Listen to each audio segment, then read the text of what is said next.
Queridos estudiantes, bienvenidos a este video de apoyo de la fase número 3 de nuestro curso de Impuestos Nacionales y Planeación Fiscal.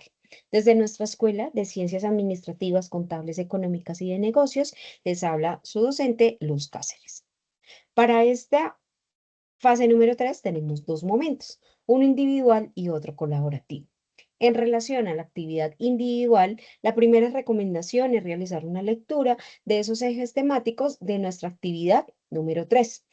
Como segunda actividad, recuerden escoger el rol, ya que para poder conocer nuestro equipo de trabajo y adicional nos entregan 10 puntos de nuestra calificación final. También tenemos realizar un informe analítico sobre el impuesto de renta de las personas naturales y jurídicas, dando respuesta a los siguientes interrogantes. Nuestra guía de actividad nos entrega una relación de preguntas, las cuales debemos de contestar. Estas preguntas nos dan la base para desarrollar nuestro informe analítico. Recuerden que también deben de participar de manera activa y proactiva dentro del foro de discusión. También recuerden que aquellos estudiantes que ingresen faltando 3 días para el cierre de la actividad, el docente no tendrá en cuenta esas participaciones para la asignación de calificación en respecto al cumplimiento de aquellos estudiantes que sí lo han hecho, tal como lo manifiesta nuestro reglamento estudiantil. Ahora bien, para ese informe analítico debo de tener en cuenta las citas y referencias, y este informe analítico es un análisis detallados de datos en los cuales proporcionamos una información valiosa, identificamos patrones y tendencias y ofrecemos recomendaciones para la toma de decisiones informadas y la mejora del rendimiento. ¿Qué quiere decir con esto? Que las bases de preguntas que yo encuentro en la guía me van a ayudar a organizar mi informe analítico, más no el informe analítico es solo contestar esas preguntas.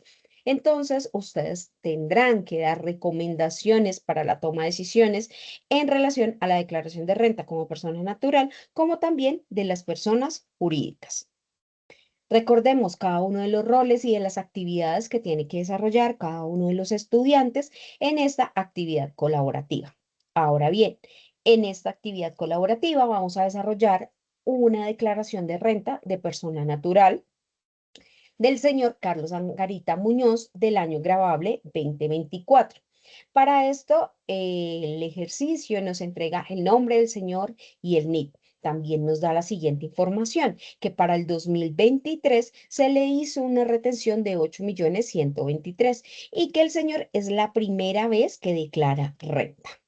Ahora bien, cuando estemos desarrollando nuestro ejercicio de declaración de renta, tengo que tener en cuenta que las declaraciones de renta se presentan según las cédulas y cada una de estas cédulas me da una información diferente para depositarla en cada una de ellas. Para empezar con esta actividad, lo primero que debo de hacer es relacionar todo lo que tiene el señor en el patrimonio. Entonces nos dicen que tiene una casa, que tiene un apartamento, que tiene un vehículo, que tiene un saldo en la cuenta y que tiene unas deudas por un crédito hipotecario. Acá hay que tener en cuenta, y más adelante lo vamos a mencionar, que en relación al valor de la casa y al valor del apartamento hay que calcular un costo fiscal. ¿Qué encontramos en nuestro taller? Encontramos una información, ya que este señor tiene un trabajo en el cual es asalariado. Entonces encontramos ingresos por salarios, cesantías, prestaciones sociales, descuentos por salud, por pensión, los intereses de vivienda y además tiene un hijo de 8 años, el cual es dependiente económico. También nos informa que tiene una pensión en la cual percibe un valor y también se le hace descuento por salud. ¿Por qué no se le hace descuento por pensión? Porque el señor ya es pensionado, por ende, solo vamos a descontar salud. Además de esto, el señor tiene unos ingresos por arrendamientos. Esos ingresos de arrendamientos los vamos a llevar a la cédula de capital que más adelante se las voy a explicar.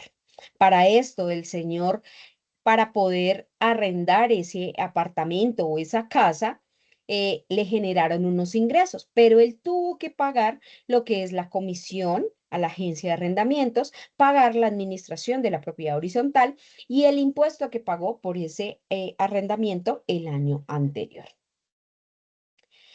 Ahora bien, también nos menciona que el señor vende mercancías y por la venta de esa mercancía, pues él incurrió en unos costos y unos gastos, los cuales tendré que deducir de ese ingreso que percibió el señor. Y finalmente, tiene una ganancia ocasional de un vehículo que tenía y también incurrió en unos costos, entonces lo vamos a tener que disminuir. Para esa ganancia ocasional, debo de tener en cuenta cuál es el porcentaje que voy a tener en cuenta para calcular ese valor de la ganancia ocasional, que también lo explicaremos más adelante. Lo primero que yo tengo que identificar cuando voy a hacer una declaración de renta o cuando voy a hacer mi ejercicio es la identificación del declarante. Cuando lo hago por la página de la DIAN, esta información de nombre completo, número de identificación, dirección de residencia y código de municipio automáticamente me lo da a la plataforma de la DIAN. Lo mismo que la información del año grabable y el código del formulario. ¿Qué debo de tener en cuenta? Todos los ingresos que tiene esta persona, bien sea por rentas de trabajo, rentas de capital, rentas no laborales, ganancias ocasionales, rentas de salario y en relación a las deducciones y exenciones, voy a tener en cuenta que cada una de estas cédulas voy a poder descontar, disminuir o no me van a generar ese ingreso, sino que me van a ayudar a deducirlo para que finalmente me dé la liquidación del impuesto. Ahora bien, esas deducciones y exenciones en relación a las personas naturales son diferentes en cada una de las cédulas. Estas nos permiten reducir ese valor de ese impuesto que yo debo de pagar. Estos son los requisitos que debemos de tener en cuenta para declarar renta en relación al año 2024. Recordemos que la VBT está para el 2024 está registrada en 47.065. Todo el tema de tenerlo en cuenta para los límites o las sanciones, vamos a tener en cuenta esta VT de 47.065. Entonces, lo primero que yo debo de tener en cuenta es esa calidad frente al IVA. Si la persona fue responsable de IVA el año anterior, si el patrimonio de esa persona al 31 de diciembre de 2024 fue superior a 211.793.000, igual que a los ingresos brutos, la compra y consumos totales, los consumos mediante tarjeta crédito, todas las consignaciones bancarias recibidas o depósitos o inversiones financieras que superen los 65.891.000 o 1.400 VT tendrá que presentar su declaración de renta. Recuerden que una cosa es presentar mi declaración de renta y la otra es pagar. Ahora bien, vamos a ver cuáles son las deducciones o exenciones en las cuales yo me puedo encontrar en cada una de las cédulas. La primera y la que es más repetitiva que siempre me encuentro es aportes a salud y pensión. También los intereses de créditos hipotecarios que tienen un límite de 56.478.000 o 1.200 VT. En las donaciones, ese valor que yo realizo de mi donación, el 25% lo puedo deducir de mi declaración de renta. También otros conceptos que encuentro son los aportes a fondos de empleados, pagos por medicina prepagada, que también tiene unos límites, gastos por sostenimiento de esos dependientes económicos que los tenemos acá como imputables del 10% del ingreso. En cuanto a las exentas, tengo que los primeros ingresos que lleguen a 43.800.000 son exentos para la declaración de renta, así como también algunas específicas que me muestra la ley, tales como la prima de antigüedad, las indemnizaciones por despido, las becas estudiantiles, entre otros. Para poder iniciar y realizar nuestro ejercicio, vamos a recordar qué es patrimonio. Recordemos que ese patrimonio es ese conjunto de bienes y derechos y obligaciones que tiene cualquier persona o empresa. En otras palabras, los bienes y derechos es todo lo que tiene y lo que debe son esas obligaciones. Para este ejercicio nos menciona que el señor Carlos tiene una casa y un apartamento.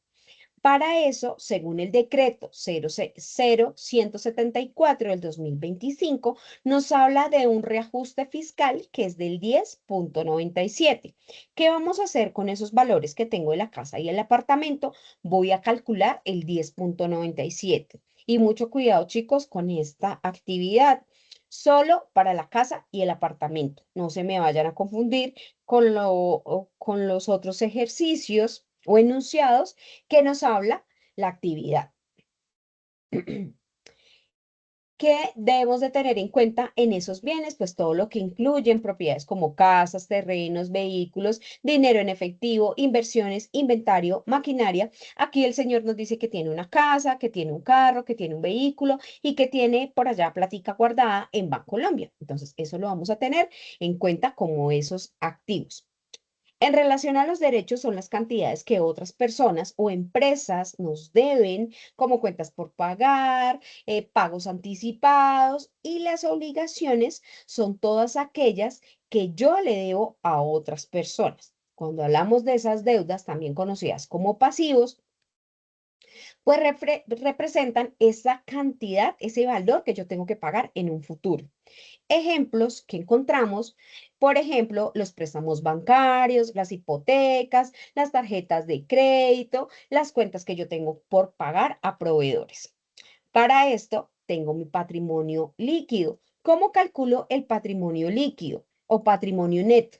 Es la diferencia de esos activos, esos bienes y derechos, menos esos pasivos. En otras palabras, es el valor real de lo que poseo después de restar mis deudas.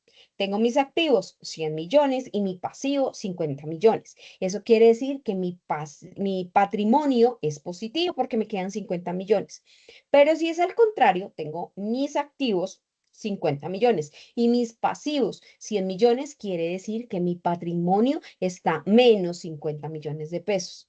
Eso quiere decir que ese patrimonio negativo no lo registro en la declaración de renta. En la declaración de renta registro mi patrimonio positivo. Ahora bien, vamos a ver esos ingresos brutos en los cuales yo debo de tener en cuenta en las rentas de trabajo. Para esto voy a tener en cuenta todo aquello que entra en esa bolsita por yo trabajar con esa empresa.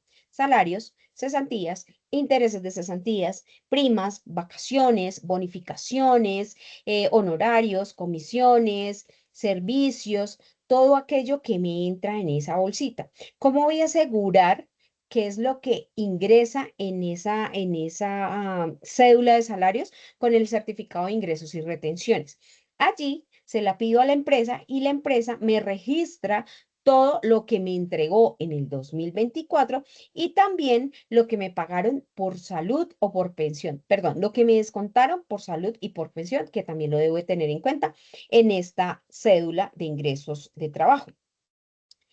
Aquí, ¿cuáles son los ingresos no constitutivos de renta que yo puedo tener en cuenta?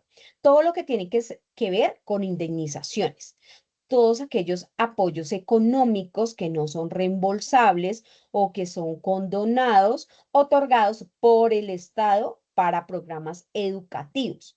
Todos aquellos dividendos, dependiendo de las condiciones o algunos dividendos o participaciones percibidas por socios, accionistas, comuneros asociados, suscriptores y similares, que sean de sociedades nacionales no constituyentes, ni de renta ni de ganancia ocasional. Todos aquellos ingresos que también yo perciba para proyectos que tengan que ver con carácter científico, tecnológico o de innovación. Y finalmente, como lo habíamos mencionado anteriormente, todo lo que tenga que ver con aportes a seguridad social, salud, pensión, riesgos laborales.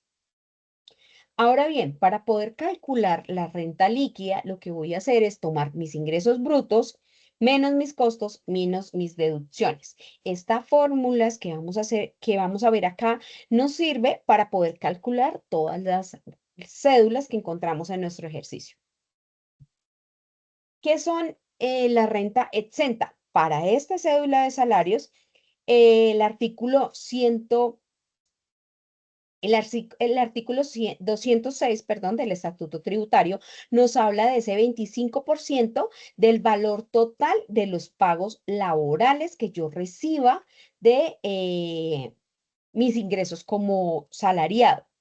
Todos los intereses que yo pague por los créditos de vivienda, los intereses que yo pague por los créditos de ICTs y tienen un límite de 100 VTs. No puedo pasar de ese límite. Los pagos efectuados de prestaciones de servicio a empresas de medicina prepagada, también tengo un límite de 16 VTs, también la puedo descontar. Y la deducción mensual de hasta el 10% de los ingresos brutos provenientes de esa relación laboral. Recordemos, dependientes económicos, como los hijos, los padres o cualquier persona que yo tenga a mi cargo y que tenga la custodia de esa persona.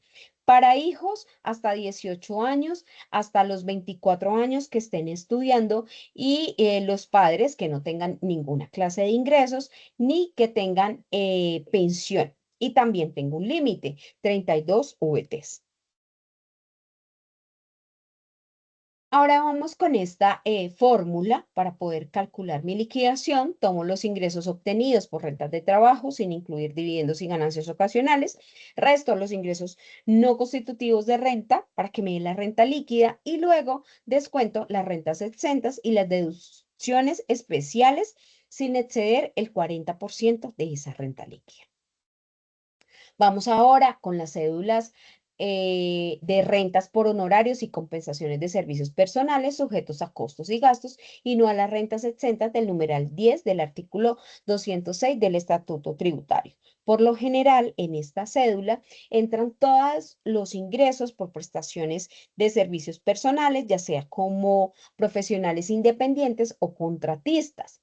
¿Qué puedo depurar acá? Acá no voy a tener en cuenta ese 25% que el Estatuto Tributario me menciona en el artículo 206, sino los costos y los gastos en los que yo incurro para poder desarrollar esa actividad, esa actividad de honorarios. Del renglón 43 al 47 voy a dejar todo el tema de los ingresos, el valor total de todos los honorarios o compensaciones que yo reciba. ¿Qué le voy a restar? Ya no le voy a restar ese 25% que hablamos en la renta de salarios, sino todos los costos y los gastos que sean deducibles y que detallen. Que me detalle la DIAN y que me diga que yo puedo deducir, que también puedo deducir todo lo que tiene que ver con ingresos no constitutivos de renta ni ganancia ocasional. ¿Cuáles son esos gastos que puedo incluir en esta cédula? Gastos de oficina, gastos de viaje, gastos de representación, gastos de papelería y suministros, gastos de servicios públicos, de personal contratado, de seguridad social, gastos de medicina prepagada, todos con su respectivo límite. Vamos con la cédula de capital. Esta cédula de capital es esencial para aquellos que obtienen ingresos por el uso de capital. ¿Como cuáles? Rendimientos financieros, arrendamiento, regalía y propiedad intelectual. En esos rendimientos financieros voy a dejar todo aquello que me genere en ese CDT que yo tengo un CDT de 10 millones, lo dejo allá en mi patrimonio, pero los rendimientos que me genera ese CDT lo voy a depositar aquí. También voy a dejar todo el tema de los rendimientos de fondos, de acciones, En los arrendamientos, todos los ingresos por el alquiler de esos bienes inmuebles, casas, apartamentos o locales. Y recuerden tener acá en cuenta el costo fiscal que se tiene que ajustar en relación al decreto que se emitió en el 2025, que es el 10.97. También voy a tener en cuenta las regalías de propiedad intelectual, como los derechos de autor, patentes, marcas, etcétera. ¿Qué me dice la normatividad que debe tener en cuenta? El artículo 330 y el 339. El 330 clasifica las rentas de las personas naturales en cédulas, incluyendo esta que les acabo de mencionar, que es la renta de capital. Y en la 339 me dice cuáles son los costos y cuáles son los gastos que yo puedo deducir en esta cédula. Ahora bien, vamos con las cédulas no laborales. En esta cédula yo voy a dejar todo lo que no agrupé en otra cédula. Esos ingresos se generan por actividades económicas independientes o por la explotación de ciertos activos. Por lo regular, en esta cédula siempre encuentro la venta de productos o la prestación de algún servicio. Entonces la dejo en estas cédulas no laborales. Seguimos con la cédula de pensiones. Esta cédula agrupa los ingresos provenientes de pensiones tales como jubilación, vejez, invalidez, sobrevivientes y riesgos laborales. Es importante tener en cuenta que dependiendo de la clase de pensión va a tener un tratamiento tributario especial. Para nuestro ejercicio, lo único que yo debo de tener en cuenta, cuánto recibió el señor Carlos por su pensión y deducirle el pago o el descuento que le hacen por salud. Y finalmente, nuestro ejercicio nos habla de ganancia ocasional. Este es un tributo que es complementario de ese impuesto de renta. Se refiere a todos los ingresos o utilidades extraordinarias o esporádicas o infrecuentes que recibe esta persona. Esa utilidad, por ejemplo, de la venta de activos fijos, en los cuales yo debo de tener en cuenta en esta parte de mi declaración de renta, si yo lo tuve por 2 años o más. Si yo compré el vehículo yo compré la casa en el 2020 y la voy a vender en el 2025, tengo que calcular una ganancia ocasional porque estuvo más de 2 años conmigo. Pero si yo la compré en el 2024 y la voy a vender en el 2025, no hay necesidad de calcular la ganancia ocasional porque estuvo menos de 2 años conmigo. Para nuestro ejercicio, vamos a calcular ganancia ocasional, vamos a simular que ese vehículo lleva más de 2 años con el señor. ¿Qué vamos a tener en cuenta? Si tenemos el 15% o el 20% para calcular la ganancia ocasional. Si fue venta de activos fijos, herencias, legados o donaciones, es el 15%. Y si fueron premios de loterías, rifas, apuestas o similares, vamos a tener en cuenta el 20%. Espero, queridos estudiantes, que esta presentación les ayude para que ustedes puedan desarrollar su ejercicio. Adicional a esto, tenemos este Excel que nos desarrolló el profe ACES, en el cual nos permite y nos muestra este formulario tal cual como ustedes lo encuentran en una declaración de renta normal. ¿Qué tenemos que hacer acá? El número de identificación, el primer apellido del señor, segundo apellido, si tiene otros nombres, el primer nombre, cuál es la actividad económica, cuál es su patrimonio bruto, cuáles son las deudas y cuál es el total de patrimonio líquido. Para nuestro ejercicio, vamos a registrar todo lo que yo encuentre en rentas de trabajo, en rentas por honorarios, rentas de capital, rentas no laborales, obviamente con el cálculo respectivo de la renta líquida de cada uno, de la renta líquida por la cédula en general y así cada una de estas casillas que nos permiten llevar a esa declaración de renta. Adicional a esto, vamos a diligenciar todo lo que yo me encuentre en la cédula de pensiones y salto aquí a las ganancias ocasionales. Ahora bien, debo también de revisar el tema de liquidación privada para poder determinar cuál es el total saldo a pagar o si me queda saldo a favor dentro del ejercicio. Si tengo dependientes económicos, ¿cuál es el valor que voy a depositar en este ejercicio para que finalmente me dé el pago total de mi obligación? Para esto, el profe Aces muy amablemente nos entrega este formulario con toda la información. ¿Qué tengo que hacer? Depositar la información en este Excel. Este Excel nos va a llevar a este formulario inmediatamente. Está formulado de tal manera que la información que yo deposite aquí la llevo acá. ¿Qué voy a tener en cuenta? ¿Qué información voy a dejar acá? Recordemos que el costo fiscal solo lo voy a tener en cuenta para la casa de habitación y el apartamento, nada más.